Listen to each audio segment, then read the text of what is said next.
দীর্ঘ ৬ দশক চট্টগ্রাম বিশ্ববিদ্যালয়ে শিক্ষার্থীদের সাথে স্থানীয়দের শান্তিপূর্ণ সহাবস্থান।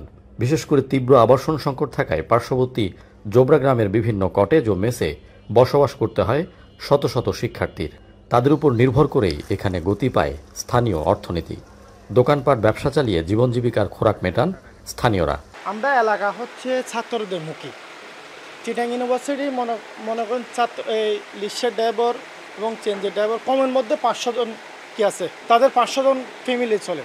তাহলে আমরা অবশ্যই ইউনিভার্সিটি নির্ভরশীল এবং ছাত্রের নির্ভরশীল। ক্লাস টেলাস সব বন্ধ, সব কিছু বন্ধ, অফিসার বন্ধ। এইখানে ওরাও আছে কষ্টে, আমরাও যারা ক্যাম্পাসে আছি এরাও কষ্টে আছে। রবিবারের সংঘর্ষের সূত্রপাতও জোবরা গ্রামে। এক শিক্ষার্থীর রাত করে মেসে ফেরা নিয়ে প্রথমে দারোয়ানের সাথে হাতাহাতি, পরে হামলা, পাল্টা হামলায় তুচ্ছ ঘটনা রূপ নেয় রণক্ষেত্রে।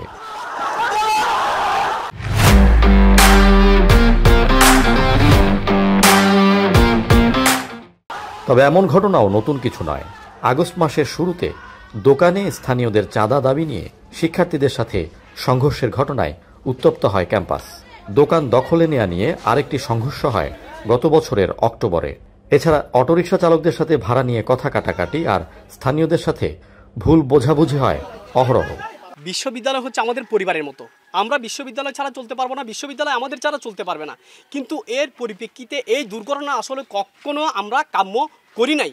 কিন্তু যে অনাকাঙ্ক্ষিত ঘটনা ঘটে গেছে তাদেরকে ক্ষয়ক্ষতি পূরণ দিয়ে পুনরায় বিশ্ববিদ্যালয় প্রশাসন বলেন, উপজেলা প্রশাসন বলেন, সব প্রশাসনরা তারা বসে একটা শান্তি শৃঙ্খলার যাতে আমাদের যে একটা আতঙ্ক বিরাজ করতেছে ওই জিনিসটা যাতে আমরা চলে যাই। এখন যদি শুরু থেকে প্রশাসন এটা আগে করতো তাহলে এত বড় ঝামেলা হতো না। আর সাথে সাথে কোনো পুলিশ প্রশাসন এখানে দেখিনি আমরা, যার কারণে এটা অনেক বড় ঘটনা হয়েছে। আমাদের এলাকার আমাদের চেয়ারম্যান আছে, ইনু মহোদয় আছে, প্রশাসনের সাথে একটা বসে দীর্ঘদিন একটা সমাধান করতে হবে।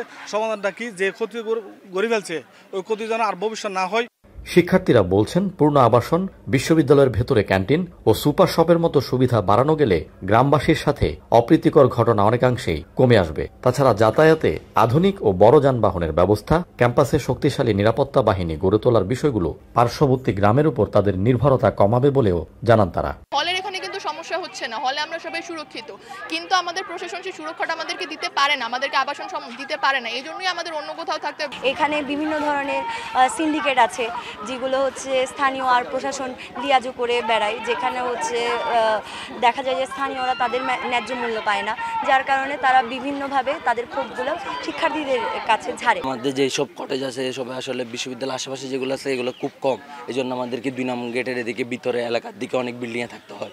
এখন যতদিন পর্যন্ত আবাসন নিশ্চিত না হয় ততদিন পর্যন্ত আমাদের এখানে থাকতে হবে। আর এলাকাবাসীদের সাথে যদি সমস্যা এভাবে চলমান থাকে তাহলে তো আমাদের জন্য এখানে থাকা সম্ভব হবে না। বিশ্ববিদ্যালয়ের বিভিন্ন সংকট নিয়ে প্রশাসন দীর্ঘমেয়াদে ভাবলেও আপাতত স্থানীয়দের সাথে বোঝাপড়া ও সমন্বয়ের উপর জোর দেওয়া হচ্ছে বলে জানান উপাচার্য। যারা সহিংসতায় অংশগ্রহণ করেছে সেটি কোনো দল মত কোনো কিছু বিচার করার আমাদের কোনো সুযোগ নেই, কারণ যারা এই ধরনের কার্যক্রমে অংশগ্রহণ করেছে বর্তমান বিশ্ববিদ্যালয়ের পরিস্থিতিকে সরকারকে ভিন্নভাবে প্রবাহিত করার জন্য চেষ্টা করেছে কিনা সেটি আমাদেরকে খতিয়ে দেখতে হবে। আমরা গ্রামের সাথে চট্টগ্রাম বিশ্ববিদ্যালয়ের একটা সৌহার্দ্যপূর্ণ সম্পর্ক ফিরিয়ে আনার জন্য আমরা কাজ করছি। এখানে একটা কমিটি গঠন হয়েছে। দেশের ঐতিহ্যবাহী মায়াবী সবুজে ঘেরা এই ক্যাম্পাসে স্থানীয় ও শিক্ষার্থীদের মধ্যে দীর্ঘ সৌহার্দ্যপূর্ণ সম্পর্কে মাঝে মধ্যেই ছেদ টেনেছে সংঘর্ষ ও বিরোধের ঘটনা।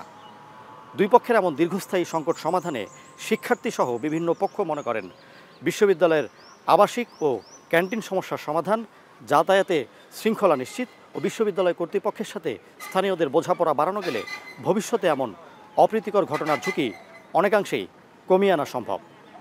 ফয়সাল করিম, এখন, চট্টগ্রাম বিশ্ববিদ্যালয়।